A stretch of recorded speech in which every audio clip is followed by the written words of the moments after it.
Biar agak enak sedikit ya. Iya. Jadi ini kita masuk pembelajaran ke-13 mata kuliah anti korupsi, ya, presentasi yang ke kelompok 3.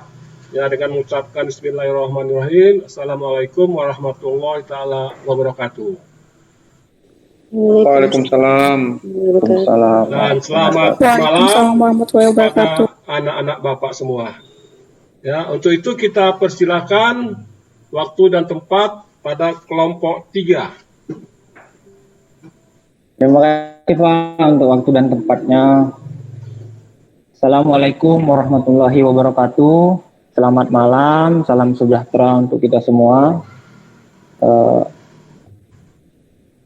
Yang pertama-tama yang saya hormati Bapak dosen kita. Gimana Pak kabarnya Pak? Sehat? Alhamdulillah sehat. Alhamdulillah. Dan yang saya sayangi kawan-kawan, abang, kakak sekalian, gimana kabarnya? Sehat semua? Sehat Bang. Sehat Bang, sehat sayang. Alhamdulillah. Udah gajian nih nampaknya ya kan? Kayak segar kali ya kan?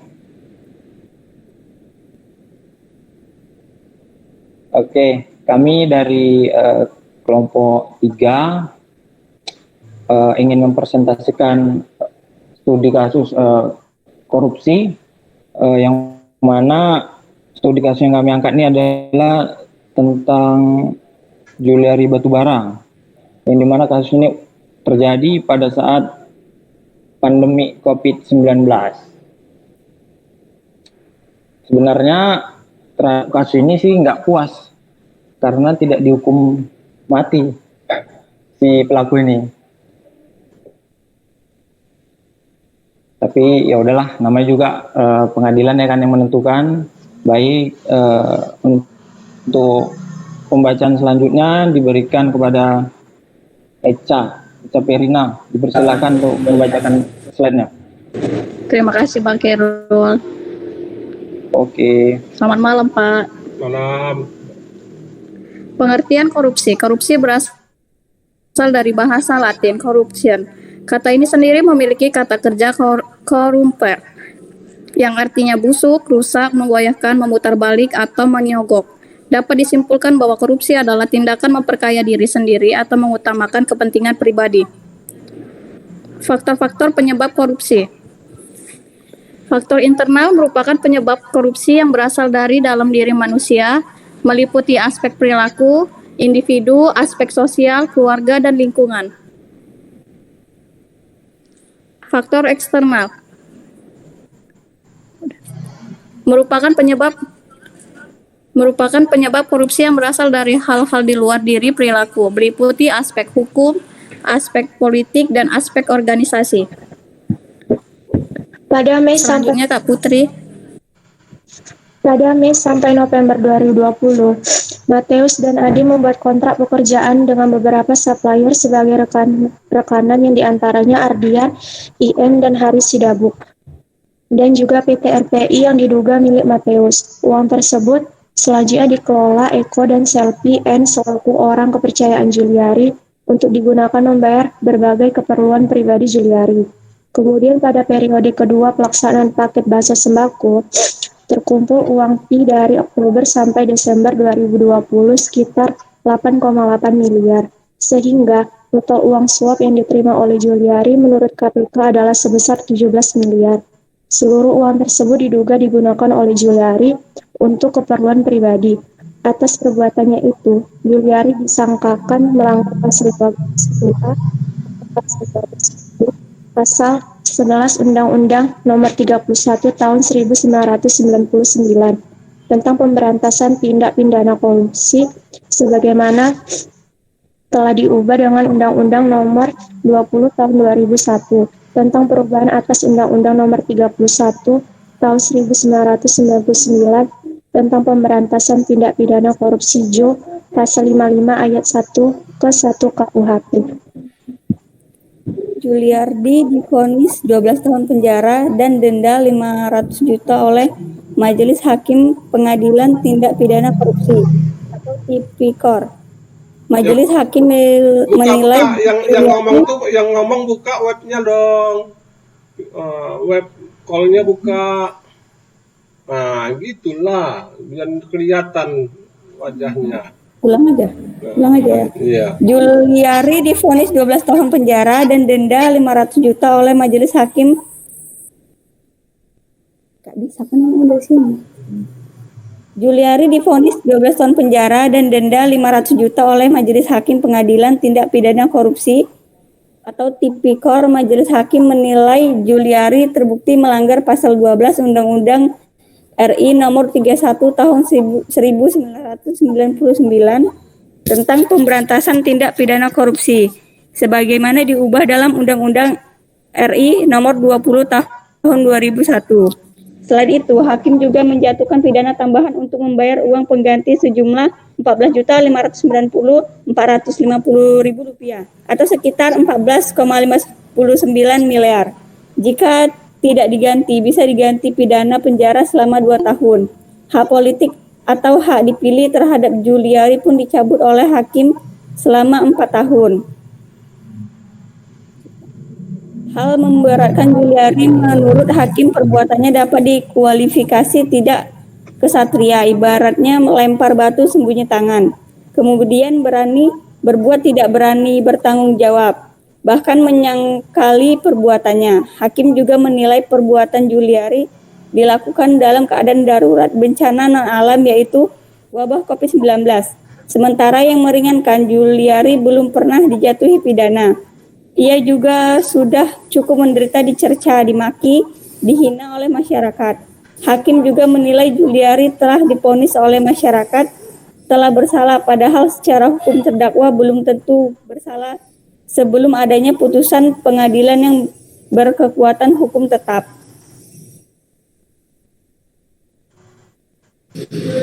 Selama persidangan kurang lebih 4 bulan, Juliari hadir dengan tertib, tidak pernah bertingkah dengan macam-macam alasan yang akan mengakibatkan persidangan tidak lancar. Juliari dan kuasa hukumnya Magdir Ismail pikir-pikir terlebih dahulu atas vonis tersebut. Vonis ini lebih berat dibandingkan tuntutan jaksa KPK. Sebelumnya, Juliari dituntut 11 tahun dan denda 500 juta, subsidiar 6 bulan kurungan oleh jaksa KPK. Jaksa menilai Juliari terbukti menerima suap dalam pengadilan paket bansos COVID-19 wilayah Jabodetabek tahun 2020 sebesar 32,48 miliar.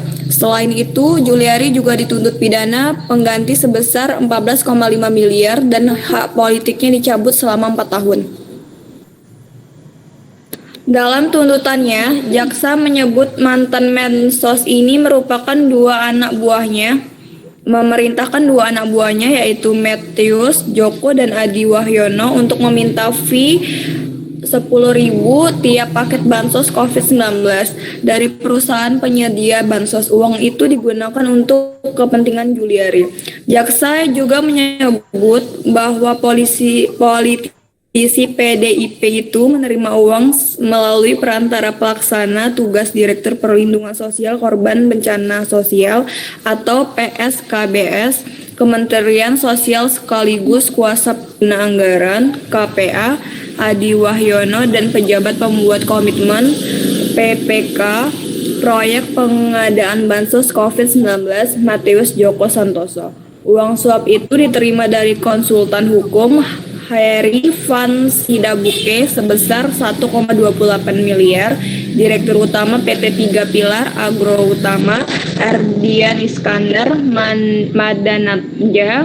Madanatja sejumlah 1,98 miliar dan beberapa penyedia bansos COVID-19 lainnya senilai 29,25 miliar. Bila ditotal uang yang diterima Juliari sebesar 32,48 miliar. Aliran dana puluhan miliar itu pun digunakan Juliari untuk beragam keperluan, mulai dari membeli handphone untuk jajaran pejabat Kemensos 140 juta, pembayaran swab test di Kemensos senilai 300 juta, sapi kurban 100 juta, operasional tim relawan, tim pantau hingga makan minum pimpinan sebesar 350 juta. Tidak cuma itu, uang hasil bancakan itu juga dipakai untuk membeli 2 unit sepeda merek ton seharga 120 juta untuk Hartono dan Pepen Nazarudin. Pembayaran kepada EO untuk honor artis Citra Citata dalam acara makan malam dan silaturahmi Kementerian Sosial RI di Ayana Komodo Resort Labuhan Bajo tanggal 27 November 2020 sebesar 150 juta.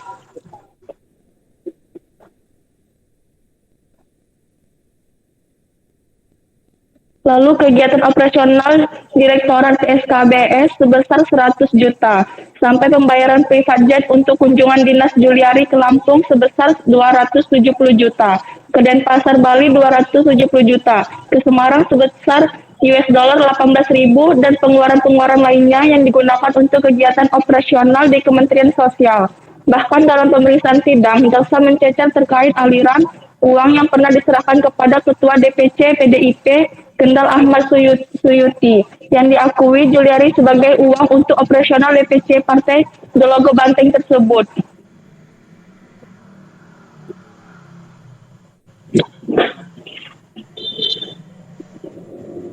Kesimpulan, pada tanggal 5 Desember 2020, KPK menetapkan Juliari sebagai tersangka. Pada malamnya, Juliari menyerahkan diri ke KPK. Selain Juliari, KPK juga menetapkan Matius Joko Santoso, Adi Wahyono, Ardian IM, dan Hari Sidabuke sebagai tersangka selaku pemberi suap. Juliari dituntut 11 tahun dan denda 500 juta subsidiar 6 bulan kurungan oleh jaksa KPK. Jaksa menilai Juliari terbukti menerima suap dalam pengadaan paket bansos COVID-19 wilayah Jabodetabek 2020 sebesar 32,48 miliar. Selain itu, Juliari juga dituntut pidana pengganti sebesar 14,5 miliar dan hak politiknya dicabut selama 4 tahun.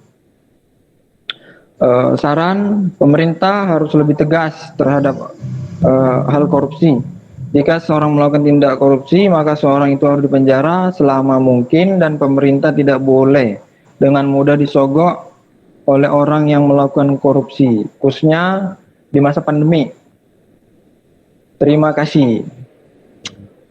Oke, baik, kami dari kelompok 3 sudah selesai membacakan hasil review tugas kasus korupsi kami. Untuk abang dan kakak, dipersilakan yang mau bertanya satu-satu dulu. Baik, terima kasih Bang. Bang. Bang, saya mau bertanya Bang. Ini kelompok 3 ya? Bang dari Bang, dari kelompok 3. Iya Bang. Abang dari kelompok berapa? Kelompok 2 Bang. Kelompok 2, oke. Ya. Ini kan kasusnya korupsi dana bansos ya Bang ya? Ya. Itu sih seperti ini, seharusnya ya, Bang, kan benar, Bang. itu kan dialokasikan kepada pihak-pihak yang membutuhkan. Jadi dari dana yang sudah disiapkan itu bagaimana sih keadaan yang membutuhkan itu, karena dananya tidak sampai begitu. Itu aja sih. Apa tindakan yang dilakukan itu aja sih.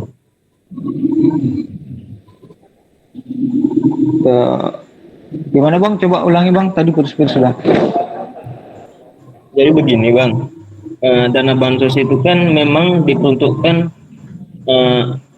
dikumpulkan untuk diberikan kembali kepada orang-orang yang membutuhkan, begitu kan Bang ya? Iya. Pertanyaan, bagaimana sih kan dananya itu kan sudah dikorupsi oleh orang yang tidak bertanggung jawab. Bagaimana cara menindaklanjutinya kepada pihak yang mendapatkan bansos tersebut, begitu Bang? Oh, karena duitnya udah dikorupsi gitu ya Bang ya? Yoi. Oke Bang. Ya. Terima kasih Bang. Bentar ya Bang, kami diskusikan dulu jawabannya. Siap Bang.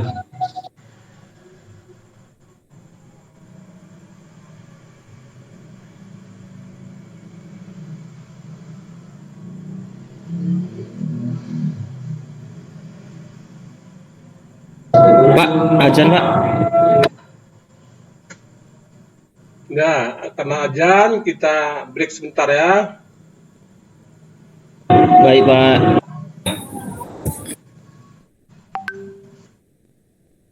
Oke, silakan. Bang Robi izin menjawab pertanyaannya ya. Dana bansosnya tetap dibagikan, tetapi nominal bansosnya itu berkurang dan pemerintah itu tetap memproses dan menindaklanjuti si pelaku korupsi. Menurut jawaban kami kayak gitu, Bang. Begitu ya. Iya, Bang. Tapi itu dananya disalurkan meskipun tidak, maksudnya harusnya misalnya nih si A mendapatkan 50.000 jadi dikurangi 25.000 gitu ya. Iya, Bang. Dananya itu tetap disalurkan sama orang yang ini yang harus dibagikan haknya itu. Cuman ya yang harusnya full jadi berkurang dan si pelaku itu tetap ditindaklanjutin gitu hukuman. Meskipun sedikit tapi tetap dikasih sama rata begitu ya, Pak? Iya, Bang. Kan namanya amanah kan harus dijalankan, Bang. Oke. Udah paham, Bang? Wah, paham kali, Kak. Enggak. Terima kasih ya, Bang. Udah tanya. Oke, Bu Gete, salam sehat. Ditutup dulu screen Iya, share-nya. terima kasih, Bang. Screen share-nya tutup dulu.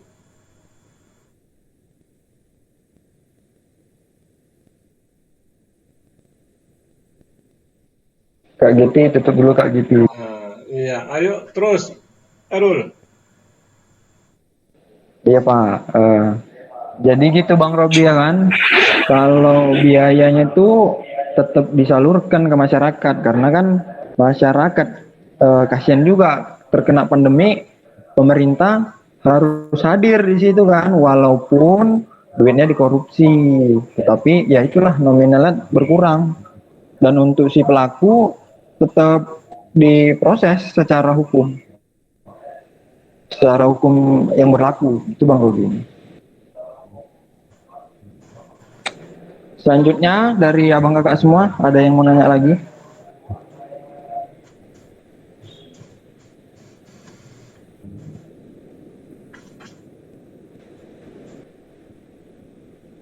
Tadi si Robi kelompok 3 Rob ya? Bang Rizky. Iya, Robi kelompok 3. Kelompok 2, Pak. Kelompok 2. Iya, kelompok 1 Kelompok mana? 2, Pak. 1, 2 udah berarti 45, 145.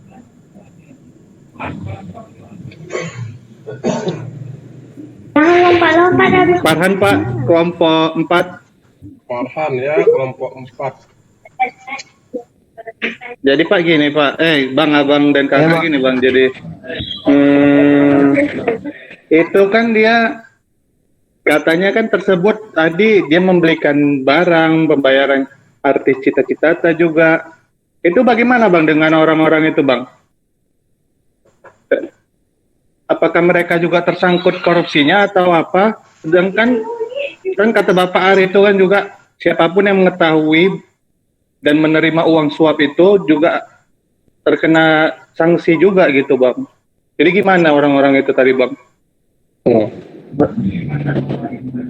Khususnya Cita-Citata ya Bang? Ya semua sih Bang sebenarnya, tapi kalau misalnya nggak ada datanya untuk semua itu ya bisa dijawab Cita-Citata aja Bang gitu Bang. Oke, baik Bang. Bentar ya Bang ya, kami diskusikan dulu.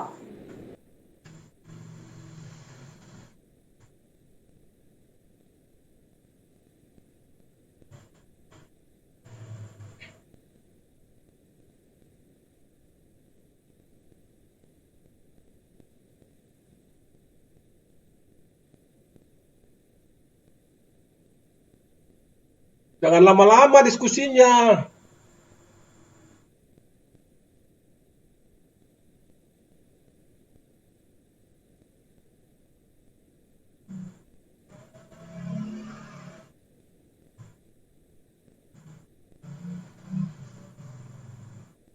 Ya dijawab, anggota kelompok 3 dijawab. Ya Pak, ini saya jawab dulu ya. Jawab. Bang Farhan, saya jawab ya, Iya Bang. Kak. Oke Kak. Jadi kan kalau misalnya pelakunya satu orang nih, sedangkan dia membagikan korupsinya itu kemana-mana. Jadi tuh yang tersangka atau bukan, jadinya dia tetap diperiksa pelakunya. Cuman yang dia sebarkannya itu tetap diperiksa oleh BPK karena kan dananya kan ke teman-temannya. Tapi dia tetap diperiksa sih, Bang. Tapi teman-temannya nggak dijadikan tersangka. Gimana Bang Farhan? Berarti itu masih jadi istilahnya apa namanya bilangnya? Barang bukti bukan apa sih namanya? Masih terdakwa lah ya berarti ya, bukan tersangka, terdakwa ya.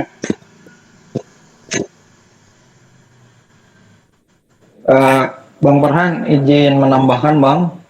Oke Bang. Jadi kalau kemarin kan Mbak Citata itu dia sempat diperiksa juga sama KPK kan, cuman dia tidak tersangka Bang, karena dia ya jatuhnya hanya korban, karena pelaku utamanya itu si Juliari Batubara dan kawan-kawan, sedangkan si Mbak Citata ini nggak mengerti alur duitnya itu dari mana. Dia kan diundang sebagai artis, sebagai penghibur, jadi jatuhnya dia hanya korban Bang. Oke Bang, makasih ya Bang. Iya, itu Bang Farhan. Terima kasih Bang Farhan dari kelompok 4. Baik Bang, sama-sama. Yang lain dari abang kakak semua, ada yang banyak lagi? Yang mewakili kelompok 1. Yo, Bang Rizky, gimana Bang Rizky nih? Saya bisa bertanya, Pak, Bang. Kak Siti, bisa kali Kak Siti, betul. Kan tadi saya lihat kalau masalah ini dia ke Julian. Kelompok berapa sih? Kelompok 1, Pak. Kelompok Kelompok berapa? 1. Kelompok 1, iya. Ya, terus Siti. Kalau kita lihat materinya tadi kan, Bang, ini berarti kasusnya tentang si Juliarnya. Iya. Iya. Itu kan kalau kita lihat kasusnya banyak gitu kan, dari mulai korupsi bansos dan yang lain-lainnya, sampai ada pun uang korupsinya itu juga diperlukan untuk, tadi saya baca aliran dana puluhan miliar itu digunakan untuk Juliari beragam keperluan, mulai dari membeli handphone, jajaran pejabat Kementerian Sosial senilai 140 juta, pembayaran swab test. Jadi dia masih membagi hasil korupsinya tersebut. Benar kan, Bang? Ya, benar Kak Siti. Ya. Jadi itu kalau menurut abang kakak lah, dia melakukan korupsi, tapi tetap melakukan hak-hak yang harus dilakukannya. Jadi istilahnya itu korupsinya itu benar atau enggak sih? Dia masih mementingkan keperluan lain juga dan bukan mementingkan juga keperluannya sendiri. Jadi setengah-setengah gitu berarti. Ya. Kak, itu saya yang mewakili kelompok untuk menjawab pertanyaan kakak ya, Kak. Nah, jadi kan pertanyaan kakak itu kayak intinya dia itu masih menjalankan kewajibannya lah, maksudnya dia masih menyalurkan bantuan, gitu kan? Iya, benar. Tapi setengahnya dia juga korupsi. Iya. Kalau korupsi itu kan mau berapapun nominalnya, kalau dia memang bukan hak dia, itu kan namanya tetap korupsi, Kak. Nah, jadi itu mau berapapun nominalnya sih, kalau menurut saya itu memang tindakan korupsi, karena itu bukan hak dia, bukan untuk kepentingan pribadi dia, tapi kepentingan masyarakat. Kalau menurut saya sih kayak gitu, Kak. Kak Siti, menambahkan saja, setiap tindakan korupsi itu tidak ada yang dibenarkan. Dia tuh hanya dicuci aja duitnya, dialirkan ke kawannya, dibelikan sepeda. Tapi ya tindakannya sama, itu korupsi semuanya. Karena kan dia statusnya pejabat negara. Pejabat negara itu tidak boleh menerima sepeser pun dari tidak boleh menerima keuntungan dari jabatan dia sekarang ini sebagai Menteri Sosial kan gitu. Jadi kalau dia dibelikan ke sepeda Brompton, nyewa artis cita-citata, jalan-jalan sama kawannya apa segala macam dibagi-bagikan, itu namanya ya korupsi, dicuci uangnya gitu, dibagi-bagikan gitu. Dalam pejabat Kementerian Sosialnya juga semuanya korupsi dong ya kan Bang? Karena di sini kan dia membagikan handphone untuk pejabat-pejabat, kenapa diterima kan gitu? Iya pasti dong. Cuman kalau yang nggak tahu kan pasti ya diterima aja gitu. Kalau tahu ini adalah duit korupsi pasti nggak diterima sama mereka gitu. Tapi kan kemarin itu diperiksa semua sih Kak Siti sama KPK, mereka itu yang menerima. Jadi udah jelas sih. Ke Julietnya ya yang lebih ditangkap ya, karena dia pelaku utamanya. Iya. Iya pastilah, karena dia kan istilahnya penanggung jawab sektornya sebagai Menteri Sosial. Pasti dia apapun kegiatan di Menteri Sosial itu pasti dia tahu lah kan, atas perintah dia. Kalau nggak ada perintah dia pasti nggak mungkin jalan itu dipotong 10.000. Iya, itu Kak Siti. Iya Bang. Ya, terima kasih Kak Siti udah mau nanya. Sama-sama. Oke. Tuh yang lain abang kakak udah semua ya? Kelompok 5 ya belum ya bang? Kelompok 5 ya. Kelompok 5 belum.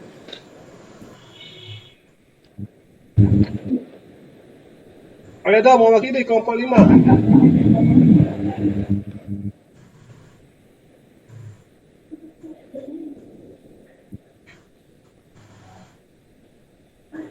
Mana kelompok 5? Bang, kelompok 5 bang. Saya bang izin bertanya dari kelompok 5. Iya kak. Kalau kita analisis kan bang dari beberapa kasus korupsi atau bahkan dominan kasus korupsi itu nominal yang dikorupsikan dengan denda yang dia yang diberikan kepada si pelaku itu sepertinya tidak sesuai gitu bang. Jadi lebih banyak yang dia korupsikan dengan yang didendakan kepada si pelaku gitu. Jadi ibarat kayak tindak korupsi ini jadi sebuah profesi gitu bang untuk menghasilkan uang gitu. Jadi bagaimana tanggapan orang kakak abang dari kelompok 3 dengan para pelaku politika atau para pelaku tindak korupsi yang ingin menduduki suatu jabatan tapi tidak ingin melakukan pekerjaannya dengan bersih gitu. Tapi tujuan utamanya hanya untuk mengambil ataupun memakan uang rakyat. Seperti itu bang pertanyaan saya. Terima kasih. Iya kak, terima kasih kak.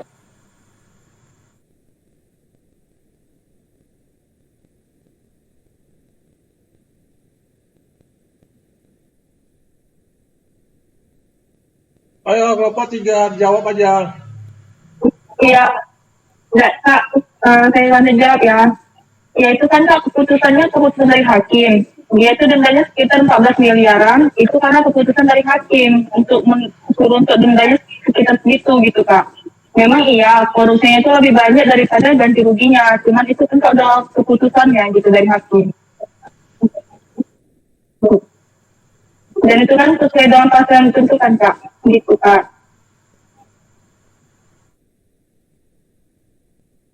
Gimana kak Febri?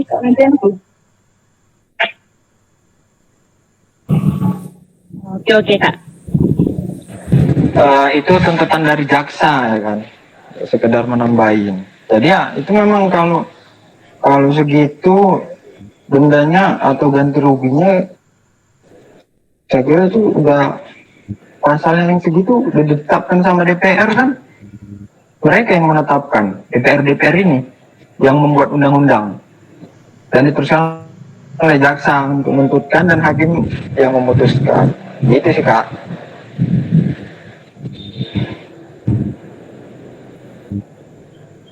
Kak siapa namanya? Kak Pebi. Iya bang, bisa dimengerti. Iya, oke. Terima kasih Kak.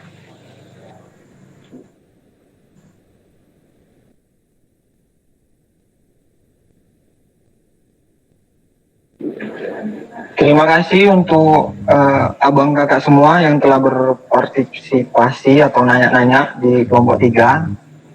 Jadi sekedar untuk saran aja sih Pak ini Pak, untuk para pejabat-pejabat negara atau kepala-kepala daerah karena yang sering tertangkap korupsi itu kan kepala-kepala daerah, jadi gitu kan.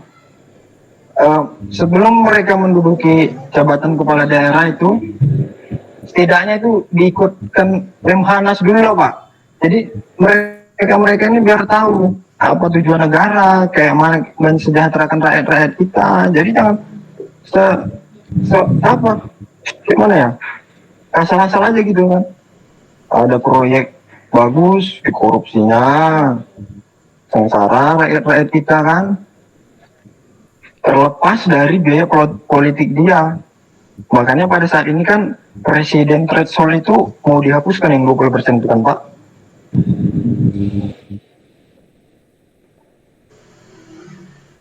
Mungkin itu aja sih Pak masukan dari kelompok 3 untuk kita lah warga negara Indonesia. Mungkin kita ini kedepannya memegang jabatan sebagai kepala daerah. Amin. Amin. Amin. Mungkin ada masukan dari Bapak untuk kami kelompok 3 ini Pak yang baru presentasi. Oke, terima kasih kelompok 3. Jadi yang pertama ya masih slide-nya kurang menarik.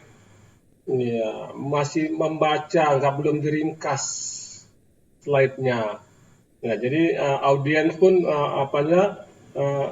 mendengarkannya kayak malas. Ya, tadi Nikita dengarkannya malas dia. Karena dibaca, jadi begitu. Jadi kurang menarik ya, masih kurang ringkas. Kemudian di sini juga nggak kelihatan bentuk-bentuk korupsi itu kan menurut Undang-Undang 30 2012 itu kan ada pemerasan, ada suap, ada gratifikasi, ada benturan kepentingan, ada merugikan negara. Ya, jadi dia ini masuk kemana si Juliari ini dalam bentuk korupsi tadi? Iya, itu nggak kelihatan. Kemudian ada tadi yang nanya, Pansi Citata tadi siapa? Pansi Citata tadi. Siapa tadi Pansi? Pansi Citata. Farhan tadi. Farhan kan dia fans Citata dia. Jadi kan Citata itu kan dapat dia, ya. Nggak usahlah dia dengan profesionalnya menyanyi dibayar. Jadi kalau saya diberikan, ya saya kan nggak tahu itu duit korupsi. Ya dikasih Juliari saya terima aja. Ya. Tapi kalau kasus yang seperti saya tadi, kasus Citata tadi, ya mereka tuh diperiksa, oke, nerima uang dan kembalikan uangnya. Jadi tidak hanya sampai di situ saja, ya. Jadi tidak dituntut macam-macam, ya hanya dikembalikan. Balikkan semua yang kamu terima. Ya, jadi tidak, karena saya nggak tahu kan, kalau dikasih sama saya kan nggak tahu uang korupsi atau enggak. Ya, dia berbaik hati sama saya. Dulu bapak itu dosen saya kasihlah. Ya, kasihlah sedikit, ya kan, biar apa? Untuk beli obat. Nah, bapak dua tua, kasihlah sedikit untuk beli obatnya. Ya, saya kan nggak tahu itu korupsi atau enggak. Ya, tapi begitu saya diperiksa, ternyata ada, ya disuruh pulangkan. Hanya sampai di situ saja dia. Ya. Jadi tadi ada yang nanya si Febri ya, dendanya lebih besar, lebih kecil dari yang korupsinya. Itu kan denda itu kan hanya denda dia, ya denda dia atas perbuatannya. Ya, tetapi semua aset-asetnya itu kan disita negara. Ya, berapa kerugian negara? Semua aset-asetnya itu disita semua. Ya, sampai dengan mencukupi berapa yang dikorupsinya, aset-asetnya tadi dihargai berapa yang dikorupsinya. Ya kalau nggak cukup, ya kalau misalnya nggak cukup juga, baru ditambah ya masa hukumannya. Jadi kalau denda tadi terlepas dari besarnya dikorupsi dan dendanya itu terlepas dari situ. Tapi yang jelas berapa yang dikorupsi, berapa kerugian negara, itu semua disita, ya dimiskinkan, dicari aset-asetnya tadi. Ya, sehingga uang negara tadi kembali. Ya. Saya rasa itu ya untuk pencerahan kita. Ya, bagus sekali kelompok 3. Ya, terima kasih. Terima kasih, Pak. Ya, kita tutup kelompok 3. Kita beri aplaus pada kelompok 3. Terima kasih Bapak. Terima kasih, Bapak.